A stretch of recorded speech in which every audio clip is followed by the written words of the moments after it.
I imagine it's something to do with the fact that we were suppressed.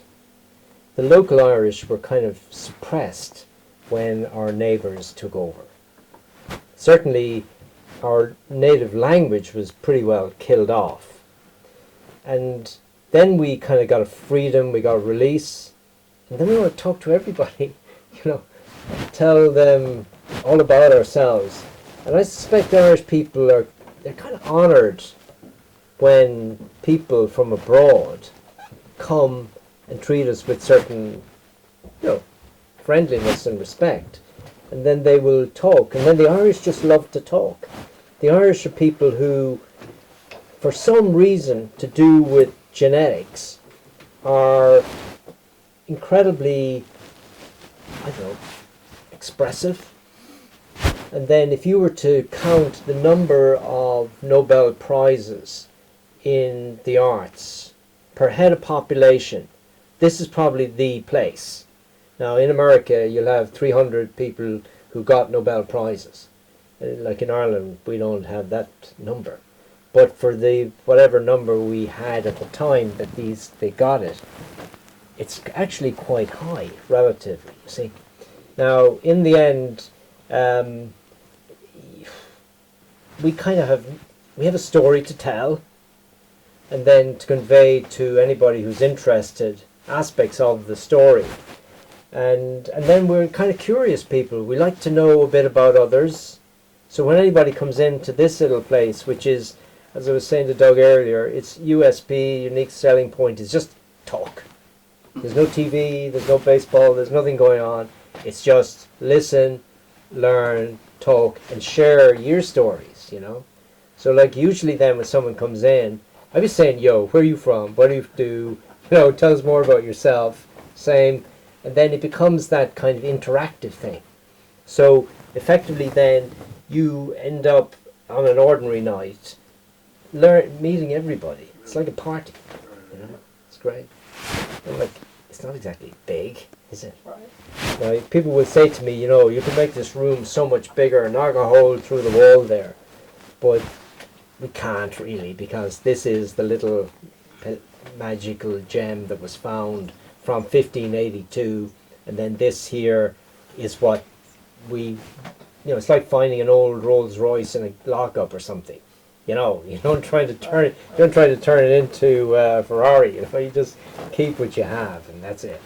So I don't know. It's something like that, isn't it? It's a chance in our lives to talk about things when, if you look back, the Irish spoke Irish, but it was decried. They weren't allowed to kind of use their own language, and I suppose then in some ways then the writing, the poetry, all that, it's kind of an expression of deep felt need to tell. Something like that, is it? The gift of gab. The gift of the gab, yeah, just want to get on. Then we have our Blarney Castle that has a way of trying to nurture it for anybody. But it's a very interesting question, and it's something like that, isn't it?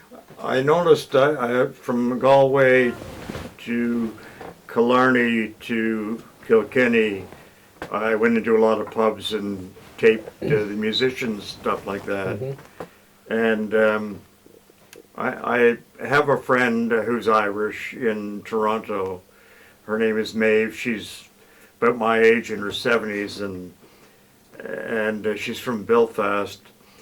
And I'm going to encourage her to go back to Ireland, because in the pubs I sort of sensed a camaraderie. Did I say that word right? Yeah. Camaraderie, a unity. Can you explain that to me? You go to a bar in Canada, or there's this little group, but there seems to be a uniform, like a separateness, a camaraderie between all the people. It's quite a phenomenon. Now, in many pubs in Ireland, that separation is very extant. And you go in, and you wouldn't necessarily be spoken to by the bar person. They just do their job. and you'll have your pint and you'll be happy with the pint, but you won't necessarily get the interaction that you're noticing in some places. So I suppose in a way, like if you go to the bigger bars, it will be groups of people who go in, or couples who go in and they chat and they watch and they listen to the music. There's very few places where the USP is chat and discussion. So that's kind of what is probably fairly unique about this place. Now, I've done a lot of traveling in my time to conferences in the US and all these places. And everywhere I went since this started, I've gone looking for the equivalent. I don't find them. And you kind of wonder, why? But busy lives, televisions, all kinds of things has changed it a bit. So, but compared to other places, you can actually get to talk if you make the effort.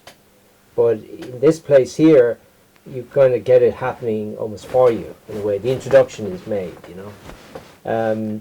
So yeah, it's camaraderie of some nature, and yeah. The only place similar is Newfoundland, Yeah, which is basically Irish settlers. Yeah, I was telling you earlier how Inistioge, you know that, Pat, Inistioge down the county here. It's a little village, beautiful little place, and many of the original settlers or inhabitants of Newfoundland are basically from South Kilkenny, and they still speak with a South Kilkenny accent, and they will come in here, and I wouldn't even know like they were from basically modern day Canada. Amazing. So they had then brought the music with them over there as well, and then the Irish kind of trad sound would be kind of the feature on the eastern coast of Canada, and then our trad sound would have influenced part of Canada which originally was Acadia, and Acadia is currently Nova Scotia, and then you have a lot of Irish influence on the music that came out of Acadia. And then the Acadians, you see, they were pushed out by the English as well, and they ended up down in New Orleans. And many of them who were in New Orleans then kind of probably escaped. I don't know why, but they went off anyway to live in the swamps. And then they sort of developed their own separate culture down there. And New Orleans is just a fascinating place to go when it's in Cajun mood. You know, it's just amazing. So, but there was a guy, Dennis McGee was his name, and he was recorded in the 20s playing these various Irish reels and stuff on his fiddle, and then that became the foundation for most of modern Cajun music. See, so we sometimes talk about the kind of river of sound that went out with the Irish when they had to emigrate to go to America and Canada, and also the Irish who were pushed out earlier in the 1600s out into the Caribbean. So they took their rhythms and their music and their style of music with them, and then that music evolved. And in the Caribbean, it's likely that reggae has a basis in the Irish kind of lilting music. You know, the reggae sound. Each phrase goes up at the end, up at the end. That's a bit like the way it is in Irish trad. And then you have all the Appalachian fiddle music being played. Again, big influence probably from the Northern Irish up around that area, and then basically, you know, anywhere where there were Irish, you will have had some kind of Irish influence, and then it goes across the plains and then becomes a big influence on country music. Like this place is another country music capital. Like this country's crazy. You know, we had Garth Brooks here there recently. Yeah, he was here for 5 days, right? That. 5 days. He walked out of here with millions. And Garth Brooks. Garth Brooks, yeah. And like all these Irish were there as cowboys, you know.